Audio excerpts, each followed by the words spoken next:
Alors maintenant, on va essayer de répondre à une question qui est très importante.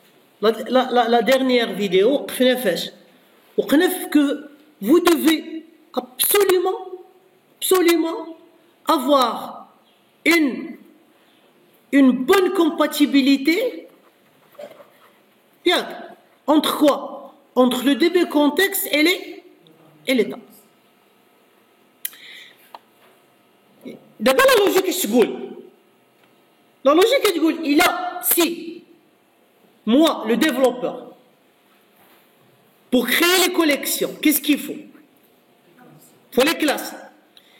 Il est un le développeur, je vais créer les classes. Et je vais créer les tables. Je vais créer les classes et je vais créer l'état. Je vais coder les classes et je vais coder l'état. Je suis un humain. Et le risque, je commets une erreur et la classe ne soit pas compatible avec la table, elle augmente. C'est possible. Vous êtes tous d'accord? C'est pour ça. La logique que dit, soit on va faire quoi? Première approche. Soit on va créer les classes et on va générer les tables sur la base des classes. Ou là on va créer les tables et on va générer. Je vais le mot générer. Et ça va générer automatiquement, c'est la machine qui va générer à notre place. Soit on va créer les tables et on va générer les classes. Vous êtes d'accord? Alors, vous avez les deux approches. Approche. Première approche. Le premier approche, qu'est-ce que je vais faire? Je vais créer les classes.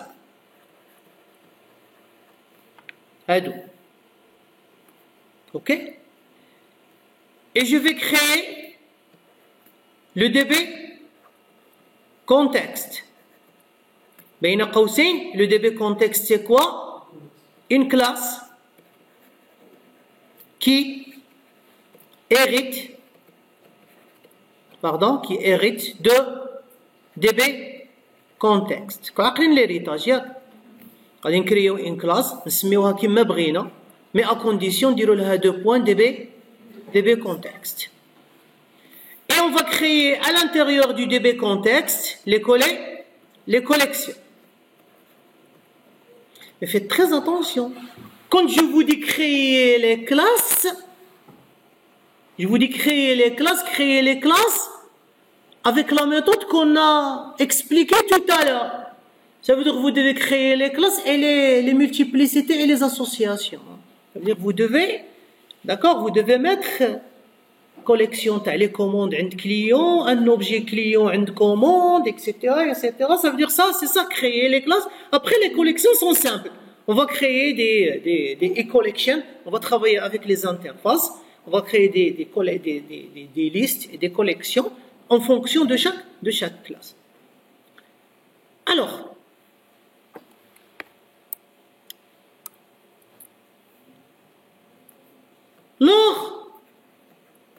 lors de l'exécution de l'application, on a deux cas. Il y a deux cas. Quand vous allez... Je n'ai pas parlé base de données. J'ai parlé, moi, je vais créer les classes, je vais créer le DB contexte. C'est tout ce que j'ai fait. Je vais créer les collections dans le DB contexte. C'est ça ce que j'ai dit. Quand on va exécuter l'application, vous avez deux cas. Soit la base de données existe, soit la base de données n'existe pas. Si par exemple vous avez exécuté l'application pour la première fois, est-ce que la base de données elle est là? Non, il n'y a pas de la base de données. Ça veut dire là, qu'est-ce qui va se passer? Il y aura création création de la base de données. Et là, vous allez vous poser la question, comment il va faire? On a une chaîne de connexion, on dit, voici où est-ce que tu vas partir pour créer la base de données. Vous avez la chaîne de connexion? Connexion string. Et vous allez vous poser la question, comment il va faire pour créer primary key, comment il va faire pour faire foreign key. N'oubliez pas que vous avez fait des liaisons avec des collections et des objets entre c'est comme ça qu'il va voir, ils sont où les foreign key. Et vous allez voir les primary key. Il suffit de déclarer un attribut avec le préfixe ID client. Dès que vous avez ID, donc c'est une clé primaire et je crois que même qu'il y aura auto-incrément. Identity, il y aura identity 1 et ça marche comme circuit. Mais ce n'est pas logique qu'à chaque fois qu'on exécute l'application, on crée la base. Parce que quand on crée la base la première fois, ça y est, elle contient des données, etc. La prochaine fois, quand on va exécuter l'application, ça y est, on ne va pas créer la base. Dans le deuxième cas, il n'y aura pas de création de la base. Pas de création parce que la base de données existe déjà. Ok? Alors là, qu'est-ce que vous remarquez? Qu'est-ce que nous avons créé en premier? Les classes ou la base? Les classes. Et les classes, quand on a créé les classes, comment on a créé les classes? Nous avons écrit quoi? Oui, on a écrit quoi? On a écrit du code. C'est ça ou non? يعني انت غتمشي وغادي دير nouvelle classe, public class, client, et tu vas écrire les properties dialectes, etc., etc. Ça veut dire, nous, la première chose que nous avons faite, la chose que nous avons faite en premier, c'est l'écriture du code. Donc, l'approche, elle s'appelle l'approche code first. Code first. C'est bon là? Deuxième approche, on dirait le fond. Deuxième approche, approche 2.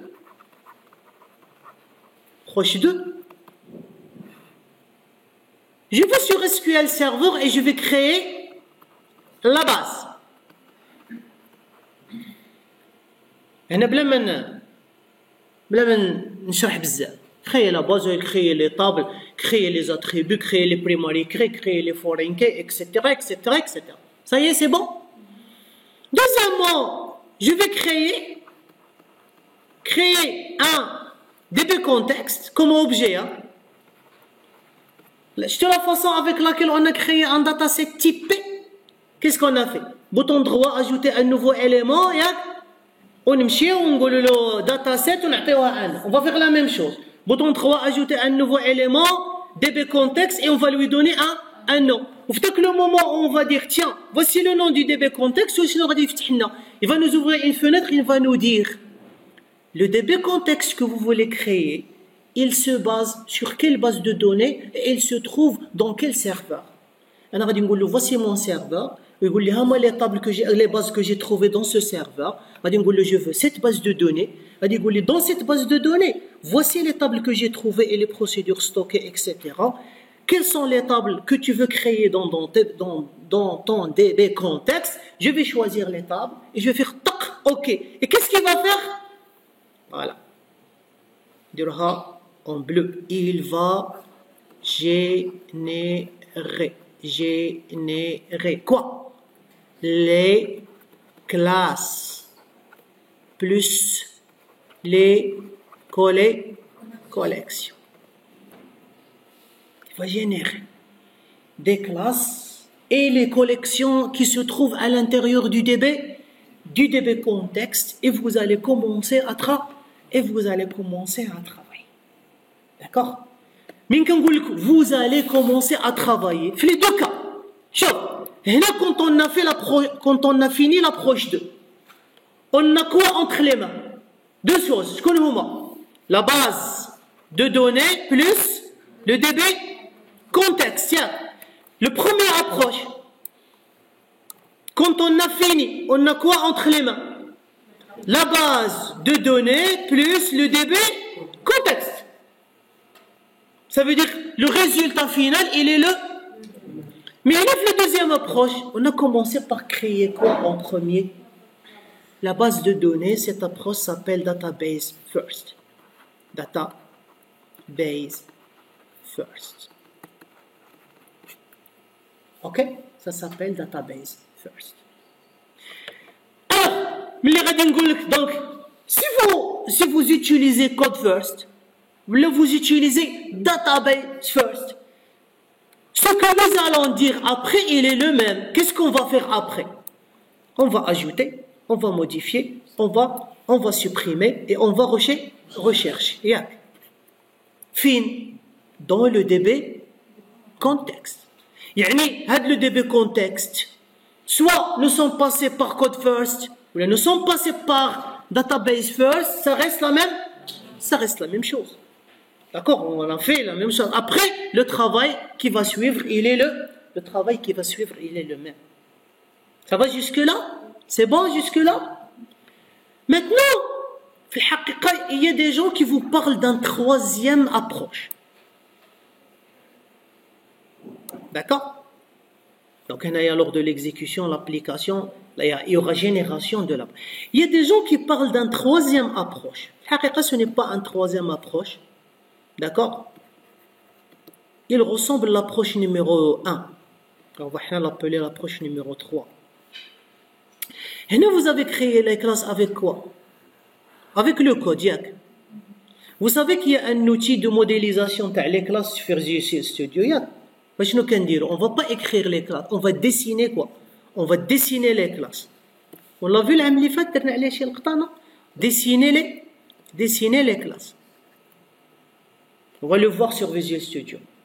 Donc, c'est comme si vous êtes en train de dessiner des tables, etc. Ou là, si vous êtes en train de dessiner vos classes sur Star UML, ou la Enterprise Architect, ou là, comment il s'appelle, etc., etc. Donc, tu vas dessiner une classe là, voici les propriétés d'IALHA. Tu vas dessiner une autre classe, les propriétés. Tu vas glisser je voudrais une association. Tu vas ajouter des multiplicités, etc. Mais quand tu vas créer la classe client, mais dès que tu fais la collection des commandes. Pourquoi? Parce que tu dessines quoi? Tu dessines l'association et les multiplicités. Quand tu vas dessiner, d'abord regarde qu'est-ce qu'il va faire. Il va générer quoi? Les classes en code. Il va générer les classes en code plus le DB contexte. Tu es dessiné. Il va générer quoi? Il va générer code. Ça y est, vous suivez? Et une fois on exécute l'application, l'approche code first, si l'application existe, elle n'existe pas, il va la créer. Si elle existe, ça y est, elle existe. C'est bon jusque-là? L'approche ou le code first, c'est quoi la différence? Vous écrivez le code des classes, ou vous dessinez les classes. Donc, هذا c'est quoi? احنا بالنسبة لنا هذا واش دائما كنسميوه soit on l'appelle un diagramme ولا un modèle ولا un schéma. C'est pour ça de l'approche, il y a des gens qui l'appellent model first, ou il y a des gens qui l'appellent schema first. Ok? Il y a des gens qui l'appellent model first, ou là il y a des gens qui l'appellent schema first. Ce qui fait nous, dans la démonstration, on va faire quoi en premier? On va voir comment faire le code first, comment faire database first, comment faire model first. Ce qui va venir après, le create, ajouter, modifier, supprimer, de la même façon, et on va essayer de travailler un petit peu, rechercher avec Click. Ok?